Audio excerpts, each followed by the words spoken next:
Welcome back everyone. Bengaluru city university BBA 2025 question paper ಏನಿದೆ ಅದರಿಂದ ನಾನು ಈ ಕ್ವೆಶನನ್ನು ತೊಗೊಂಡಿದ್ದೀನಿ.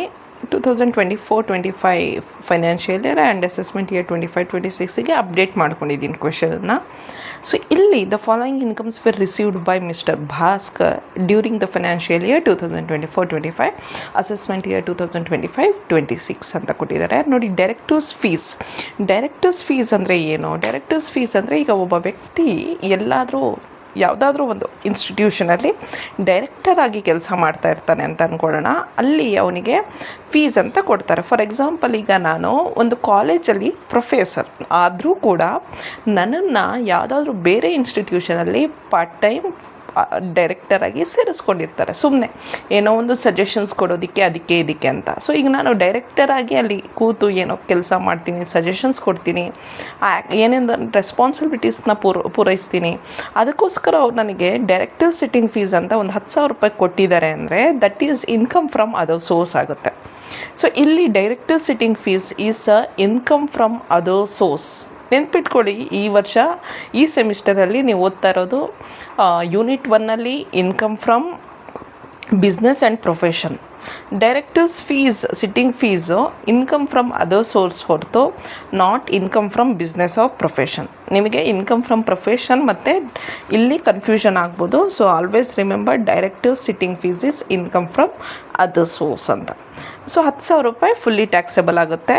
ಇಲ್ಲಿ ನಾವು ಬರಿತೀವಿ, ನಿಮಗೆ ಗೊತ್ತಿದೆ, computation of income from other source of mister Bhaskar assessment year 2025-26 previous year 2024-25 ಅಂತ ನೀವು ಕ್ಲೀನಾಗಿ ಬರಿಬೇಕಲ್ಲಿ ಎಕ್ಸಾಮಿನೇಷನಲ್ಲಿ.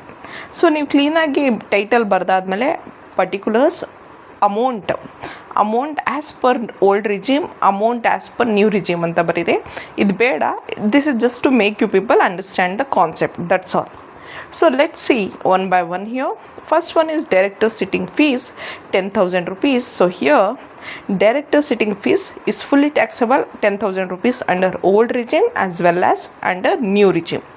So after that, interest on post office savings bank account ಅಂತ ಕೊಟ್ಟಿದ್ದಾರೆ 3,000 rupees. ನೋಡಿ, ಇಂಟ್ರೆಸ್ಟ್ ಆನ್ ಪೋಸ್ಟ್ ಆಫೀಸ್ ಅಂತ ಕೊಟ್ಟಿದ ತಕ್ಷಣ ನಿಮಗೆ ಗೊತ್ತಿರಬೇಕು 3,500 ರೂಪಾಯಿ ಎಕ್ಸೆಂಪ್ಷನ್ ಇದೆ ಅಂತ.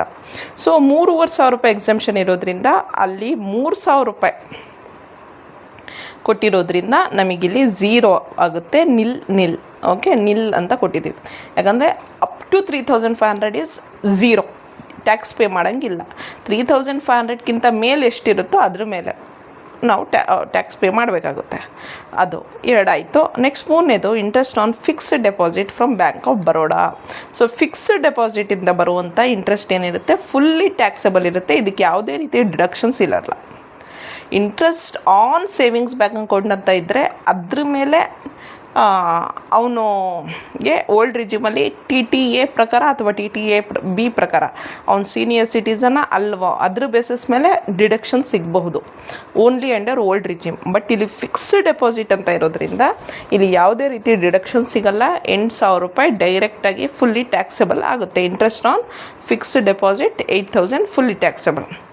Next going to winnings from crossword puzzles ಅಂತ. ಸೊ ಇಲ್ಲಿ ನೀವೇನು ಅಬ್ಸರ್ವ್ ಮಾಡಬೇಕಂದ್ರೆ ಅಪ್ ಟು 10,000 ಇದೆಯಾ ಅಂತ ನೋಡಬೇಕಾಗುತ್ತೆ. ಅಪ್ ಟು 10,000 ಇದ್ದರೆ TDS ಡಿಡಕ್ಟ್ ಆಗಿಲ್ಲ ಅಂತ ಅರ್ಥ. 10,000 ಮೇಲಿದ್ದರೆ TDS ಡಿಡಕ್ಟ್ ಆಗಿದೆಯೋ ಇಲ್ವೋ ಅಂತ ಅಬ್ಸರ್ವ್ ಮಾಡಬೇಕಾಗುತ್ತೆ. TDS ಡಿಡಕ್ಟ್ ಆಗಿಲ್ಲ, ಇದು ಗ್ರಾಸ್ ಅಂತ ಅರ್ಥ.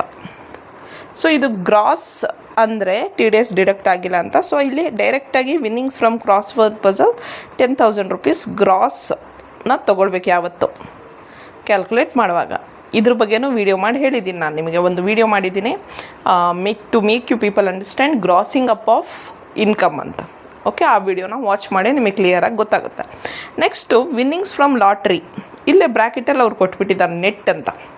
ಸೊ ಈಗ ನಾವೇನು ಮಾಡಬೇಕು, ಇದನ್ನು ನೆಟ್ ಅಂತ ಅವ್ರು ಕೊಟ್ಟಾಗ ಇದನ್ನು ನಾವು ಗ್ರಾಸ್ ಮಾಡಬೇಕು.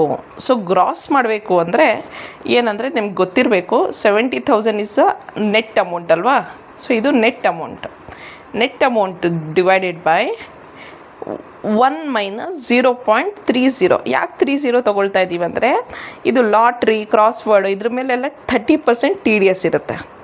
30% ಅಂದರೆ 30/100 ಅಂದರೆ 0.30 ಬರುತ್ತೆ. ನೀವು ಕ್ಯಾಲ್ಕುಲೇಟರಲ್ಲಿ ನೋಡಿದ್ರೆ 2 ನೆನ್ಪಿಟ್ಕೊಳ್ಳಿ ನೀವು ಟಿ ಡಿ ಎಸ್ದು ಗ್ರಾಸಿಂಗ್ ಅಪ್ ಮಾಡಬೇಕಾದ್ರೆ.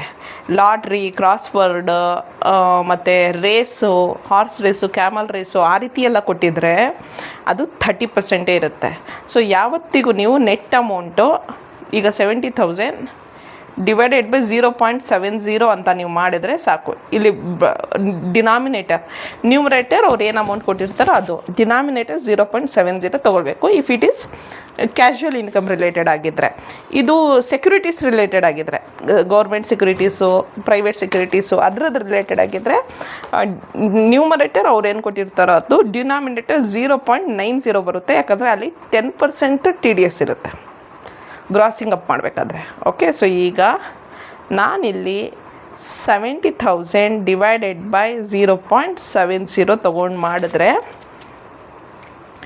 70,000 ಡಿವೈಡೆಡ್ ಬೈ 0.70 ಮಾಡಿದ್ರೆ 1 lakh ಬರುತ್ತೆ. So winnings from lottery is 70,000 divided by 0.70. So that is 1 lakh. Denominator ಯಾವತ್ತು ಕ್ಯಾಶುವಲ್ ಇನ್ಕಮ್ಮಿಗೆ 0.70. Only if they have given it as a net ಅಂತ ಕೊಟ್ಟಿದ್ರೆ ಅದನ್ನು ಗ್ರಾಸ್ ಅಪ್ ಮಾಡಬೇಕು. Next interest on government, Karnataka government securities ಅಂತ ಕೊಟ್ಟಿದ್ದಾರೆ. ನಾನೊಂದು ಚಾರ್ಟ್ ಹಾಕಿ ನಿಮಗೆ ಇಂಟ್ರೆಸ್ಟ್ ಆನ್ ಸೆಕ್ಯೂರಿಟೀಸ್ ಅಂತಲೇ ಒಂದು ಸ್ಪೆಷಲ್ ವಿಡಿಯೋ ಮಾಡಿದ್ದೀನಿ. ಆ ವಿಡಿಯೋನ ನೀವು ಅರ್ಥ ಮಾಡಿಕೊಂಡ್ರೆ ನಿಮಗೆ ಪರ್ಫೆಕ್ಟಾಗಿ ಇಂತಹ interest on Karnataka government securities, ಇದು ಇಂಟ್ರೆಸ್ಟ್ ಆನ್ ಸೆಕ್ಯೂರಿಟೀಸ್ ಬಗ್ಗೆ ಚೆನ್ನಾಗಿ ಗೊತ್ತಾಗುತ್ತೆ. ಈಗ ಆ ಚಾರ್ಟನ್ನ ನಾನು ಹುಡ್ಕೊಂಡು ಮೇಲೆ ಹೋದರೆ ಎಲ್ಲಿದೆ ಅಂತ ನೋಡೋಣ. ಇಲ್ಲಿದೆ. ಈಗ ಅಲ್ಲಿ ಏನಿದೆ, interest on Karnataka government securities ಅಂತ ಇದೆ ತಾನೇ. So interest on Karnataka government ಸೆಕ್ಯೂರಿಟೀಸಲ್ಲಿ ಲೆಟ್ಸೇ ಫಸ್ಟ್ ಅವನು ಏನು ಕೊಟ್ಟಿದ್ದಾನೆ, ಗೌರ್ಮೆಂಟ್ ಅಂತ ಹೇಳಿದ್ದಾನೆ. ಓಕೆ, ಸೊ ನಾವು ಈಗ ಈ ಚಾರ್ಟ್ ಪ್ರಕಾರ ಗೌರ್ಮೆಂಟ್ ಹತ್ರ ಬರ್ತೀವಿ. ಇಲ್ಲಿ ಬಂದೆ. ಆಮೇಲೆ ಅವನು ಎಲ್ಲೂ ಕೂಡ ಕ್ವೆಶನಲ್ಲಿ ಟ್ಯಾಕ್ಸ್ ಫ್ರೀ ಅಂತ ಹೇಳಲಿಲ್ಲ. ಸೊ ನಾವು ಇಲ್ಲಿ ನೋಡಲ್ಲ, ಇದು ನೋಡಲ್ಲ. ಓಕೆ, ಇಲ್ಲಿ ನೋಡ್ತೀನಿ ಲೆಸ್ ಟ್ಯಾಕ್ಸ್ ಗೌರ್ಮೆಂಟ್ ಸೆಕ್ಯೂರಿಟೀಸ್ ಅಂತ ಅರ್ಥ, ಅಂದರೆ low tax government tax securities. ಈಗ ಇದನ್ನು ನಾನು ಗ್ರಾಸಿಂಗ್ ಅಪ್ ಏನೂ ಮಾಡುವ ಅವಶ್ಯಕತೆ ಇಲ್ಲ, ರೈಟ್. ಸೊ ಈಗ ನಾನೇನು ಮಾಡ್ತೀನಿ, ಆ ಕ್ವೆಶನಿಗೆ ವಾಪಸ್ ಹೋಗ್ತೀನಿ. ವಾಪಸ್ ಹೋಗಿ ಅಲ್ಲೇನು ಮಾಡ್ತಾರೆ, ಅಲ್ಲಿ ಎಷ್ಟು ಅಮೌಂಟ್ ಕೊಟ್ಟಿದ್ದಾರೆ, 15,000 ರುಪೀಸು. ಸೊ ಆ ಡೈರೆಕ್ಟಾಗಿ 15,000 ರುಪೀಸನ್ನು ಬರ್ಕೊಳ್ತೀನಿ. ಆ ಚಾರ್ಟ್ ನಿಮಗೆ ಗೊತ್ತಿರಬೇಕು ಎಕ್ಸಾಮ್ ಟೈಮಲ್ಲಿ. ಸೊ ಅದಕ್ಕೆ ನಾನು ಮತ್ತೆ ಹೇಳ್ತಾ ಇರೋದು, ನಾನು ಈ ಯೂನಿಟಲ್ಲಿ ಏನೇನು 7 ವೀಡಿಯೋಸ್ ಮಾಡಿದ್ದೀನಿ ಥಿಯರಿಟಿಕಲ್ಲಾಗಿ, ಪ್ರತಿಯೊಂದು ವೀಡಿಯೋನು ನಾನು ನಿಮಗೆ ಏನು ಟ್ರಾನ್ಸಾಕ್ಷನ್ಸ್ ಬರ್ಬೋದು ಇಲ್ಲಿ ಅದಕ್ಕೆ ರಿಲೇಟೆಡಾಗೇ ಮಾಡಿದ್ದೀನಿ. ಅನ್ವಾಂಟೆಡ್ ವೀಡಿಯೋಸು ನಾನು ಮಾಡಿಲ್ಲ. ನನಗೆ ವ್ಯೂಸ್ ತೊಗೊಳ್ಬೇಕು ಅನ್ನುವಂಥ ಐಡಿಯಾಲಜಿನೂ ಇಲ್ಲ. ನನಗೆ ಜಸ್ಟ್ ಸ್ಟೂಡೆಂಟ್ಸು ಮತ್ತು ಇಡೀ ಕರ್ನಾಟಕದಲ್ಲಿ ಯಾವುದೇ ಯೂನಿವರ್ಸಿಟಿ ಮಕ್ಕಳಾಗಿದ್ದರೂ ಈ ವಿಡಿಯೋಸ್ನ ನೋಡ್ತಾ ಇದ್ದರೆ you should pass the exam ಅಷ್ಟೇ. Because next year the whole income tax rules will change again. It will become difficult for you to pass this subject. So this is a challenging subject. I have taken a risk of making these videos just for the purpose of making that all of you pass this subject. Okay, so next is that income from, ಇದು ಇಷ್ಟ ಆಯಿತು, income from royalty 20,000. So income from royalty fully taxable 20,000 ಬರ್ಕೊಂಡ್ವಿ. Next ground rent ಅಂತ ಇದೆ. ಈ ground rent ಕಾನ್ಸೆಪ್ಟನ್ನ ಹೇಳ್ತೀನಿ ನೋಡಿ. ಕನ್ನಡದಲ್ಲಿ ಒಂದು ಕಾಮಿಡಿ ಆಗಿದೆ ಹೇಳೋದಕ್ಕೆ, ಆದರೆ ನಾನು ಪಾಠ ಮಾಡುವಾಗ ಆ್ಯಸ್ ಎ ಟೀಚರ್ ಹೇಳಿದ್ರೆ ನೀವು ಡಬಲ್ ಮೀನಿಂಗ್ ಏನೋ ಅರ್ಥ ಮಾಡ್ಕೊಂಡ್ಬಿಟ್ಟು ಅದನ್ನು ಕೆಟ್ಟದಾಗಿ ಹೇಳ್ಕೊಳ್ತೀರಾ. ಆದರೂ ನಾನು ಹೇಳ್ತೀನಿ. ಲೆಟ್ಸೇ ಈಗ ನಿಮ್ಮದು ಒಂದು ಗ್ರೌಂಡ್ ಅಂದರೆ ಏನು, ಲ್ಯಾಂಡ್, ಕರೆಕ್ಟ್. ನಿಮ್ಮ ಗ್ರೌಂಡ್ ಮೇಲೆ ಬೇರೆಯವರು ಬಿಲ್ಡಿಂಗ್ ಕಟ್ತಾರೆ.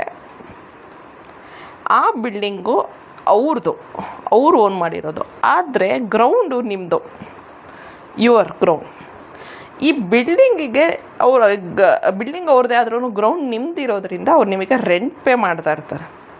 ಈಗ ಇನ್ನೂ ಬೆಸ್ಟಾಗಿ ಎಕ್ಸಾಂಪಲ್ ಹೇಳಬೇಕು ಅಂದರೆ, ಕೆಲವೊಂದು ಕ್ರಿಕೆಟ್ ಅಕಾಡೆಮೀಸು ಅಥವಾ ಬ್ಯಾಡ್ಮಿಂಟನ್ ಅಕಾಡೆಮೀಸು ಇಂಥದ್ದೆಲ್ಲ ನೀವೇನಾದರೂ ಅಬ್ಸರ್ವ್ ಮಾಡಿದರೆ ಅವರು ಒಂದು ಶೆಡ್ ಥರ ಹಾಕ್ಕೊಂಡಿರ್ತಾರೆ, ಕರೆಕ್ಟ್. ನೀವು ಅಬ್ಸರ್ವ್ ಮಾಡಿ. ಈಗ ಒಂದು ಬ್ಯಾಡ್ಮಿಂಟನ್ ಅಕಾಡೆಮಿ ಅಂತ ಅಂದ್ಕೊಳ್ಳೋಣ, 1 ಎಕರೆ ಲ್ಯಾಂಡಲ್ಲಿ ಶೆಡ್ ಥರ ಹಾಕ್ಕೊಂಡಿರ್ತಾರೆ. ಅದರಲ್ಲಿ ಹೋಗಿ ಒಳಗೆ ಸ್ಪೋರ್ಟ್ಸ್ ಎಲ್ಲ ಆ್ಯಕ್ಟಿವಿಟೀಸ್ ನಾವು ಬ್ಯಾಡ್ಮಿಂಟನ್ ಆಡಿ ಬರ್ಬೋದು. ಈಗ ಆ ಬಿಲ್ಡಿಂಗ್ ಏನು ಅವ್ರು ಹಾಕ್ಕೊಂಡಿರ್ತಾರಲ್ಲ ಅದೇನು ಫುಲ್ ಪರ್ಮನೆಂಟ್ ಅಲ್ವಲ್ಲ, ಓಕೆ, ಅವರು ಬೇಕಾದಾಗ ಅದನ್ನು ಕಿತ್ತೆಸಿಬೋದು. ಆ ರೀತಿ ಬಿಲ್ಡಿಂಗ್ ಅವ್ರದ್ದು ಆಗಿರುತ್ತೆ. ಆದರೆ ಲ್ಯಾಂಡಲ್ಲಿ ಅದು ಬೇರೆಯವ್ರದ್ದಾಗಿರ್ಬೋದು, ಈ ವ್ಯಕ್ತಿದೇ ಲ್ಯಾಂಡ್ ಆಗಿರ್ಬೋದು, ಭಾಸ್ಕರ್ ಅವ್ರದ್ದು. ಸೊ ಈಗ ಅದಕ್ಕೆ ರೆಂಟ್ ಸಿಗ್ತಾ ಇರುತ್ತೆ.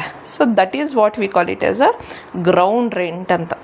ಓಕೆ, ಸೊ ನಿಮ್ಮ ಜಾಗದಲ್ಲಿ ಬೇರೆಯವರು ಬಿಲ್ಡಿಂಗ್ ಕಟ್ಕೊಂಡಾಗ ಆ ಜಾಗಕ್ಕೆ ಅವ್ರು ನಿಮಗೆ ರೆಂಟನ್ನು ಪೇ ಮಾಡ್ತಾ ಇರ್ತಾರೆ. ಅದಕ್ಕೆ ಗ್ರೌಂಡ್ ರೆಂಟ್ ಅಂತ ಹೇಳ್ತೀವಿ. ಆ 5,000 ರೂಪಾಯಿ ಫುಲ್ಲಿ ಟ್ಯಾಕ್ಸೇಬಲ್ ಆಗುತ್ತೆ. ಸೊ ಈಗ ಇದನ್ನೆಲ್ಲ ನಾವು ಆ್ಯಡ್ ಮಾಡಿದಾಗ ಎರಡೂ ಕಡೆ ನಮಗೆ 1,68,000 gross income from other source ಬರುತ್ತೆ.